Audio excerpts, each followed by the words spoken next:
Can you outsmart dementia? Dementia is one of the greatest health fears as we age.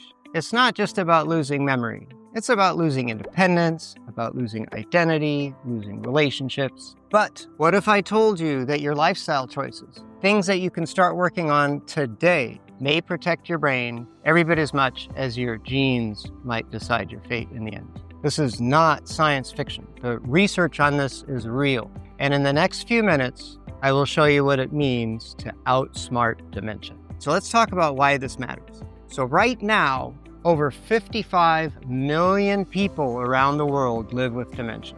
That number is expected to nearly double in the next 20 years.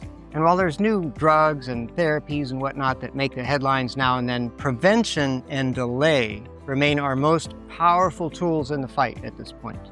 And here's why prevention and delay really matter so much. Dementia risk rises very steeply with age.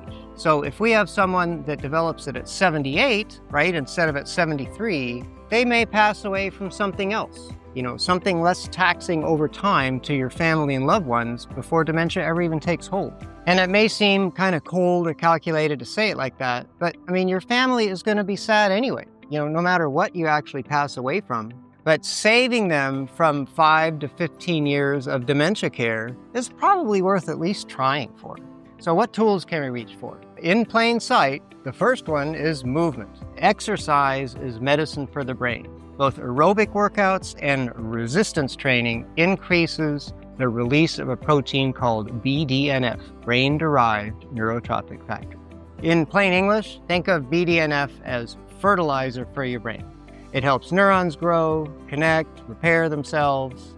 Exercise also improves the blood flow, lowers your blood pressure, and strengthens the hippocampus. The hippocampus is the brain's memory hub. Next is sleep. Deep sleep is not just rest, right? It powers the glymphatic system, which is the brain's overnight wash cycle. During this stage, spinal fluid, or cerebrospinal fluid, literally flushes through your brain, clearing out toxins like beta amyloid plaques, which are very strongly linked to Alzheimer's disease. Cut sleep short, and that cleanup crew doesn't finish its job. Over years, that waste really piles up. Mental activity is another one.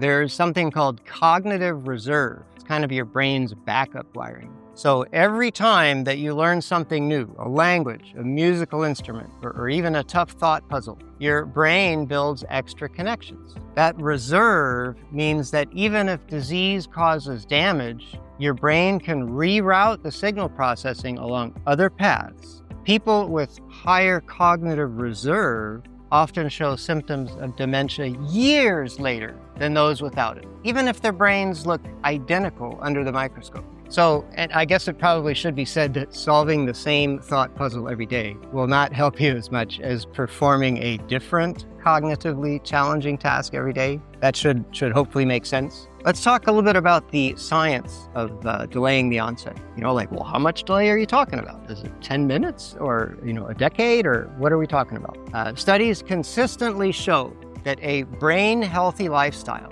can push dementia onset by 5 to 10 years. One study found that people with strong cardiovascular fitness in middle age had significantly lower Alzheimer's rates decades later.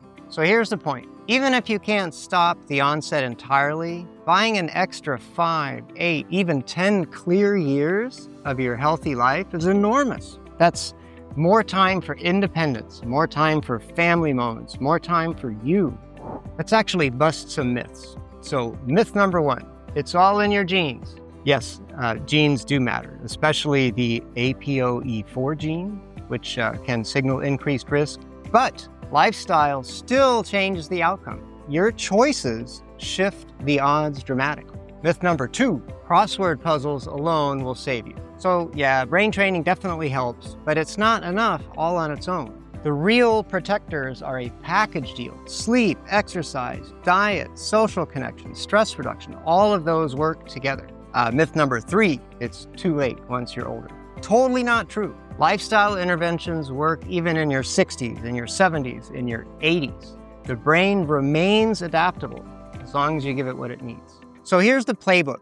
I like to think in frameworks, so I came up with the CLEAR framework. What can you do starting today? So the C in CLEAR is for connect socially. Stay engaged with your friends, with your family, with your community, have a social circle. Loneliness raises the dementia risk very significantly, more than smoking. L in CLEAR stands for learn new things. Keep your mind challenged. Learn a new language, or even just phrases. Learn some music, play an instrument, do puzzles, learn new skills. All of those things build cognitive reserve, increase your neuroplasticity, all of the good things. E stands for exercise, body and brain. Cardio and strength training 3 to 5 days a week, if you can, is best. A is for adequate quality sleep. 7 to 9 hours a night to let your brain rest, recover, and wash itself clean.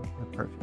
And finally, R is the right diet. So the Mediterranean diet and the MIND diet, right, ones with fish, whole grains, low saturated fats, healthy fats are very helpful. And if you remember CLEAR, you've got the essentials of brain protection covered. So here's my takeaway from all of this. Genes may load the gun, but lifestyle pulls the trigger. The choices that you make every day, how you move, how you sleep, what you eat, how you connect, can protect your brain tomorrow. You may not be able to eliminate the risk completely, but you can delay it, reduce it, and you can give yourself more healthy years of quality life. So keep your brain clear and outsmart dementia.